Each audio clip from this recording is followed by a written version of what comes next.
Hello guys, in this video I'm going to show you how to find frequently asked questions on the MANGA Plus application. But first of all, I just want to mention, please don't forget to subscribe to our channel, because at 100,000 subscribers we are going to show you all YouTube revenue statistics and growth strategy, how to make money online. So let's jump into it. First of all, open the application on your device. That's the home screen. You can find different mangas, for example, the latest update, the hottest, and the authors. Now, if you want to find the frequently asked questions, click to the lower bar, click to the profile icon next to the brush.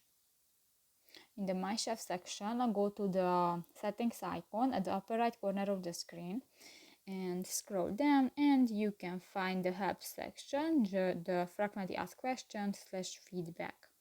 Click that.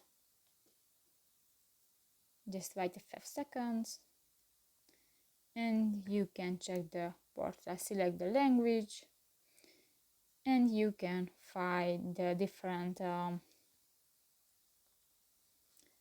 topics. For example, how comments work, click that and you can read the text.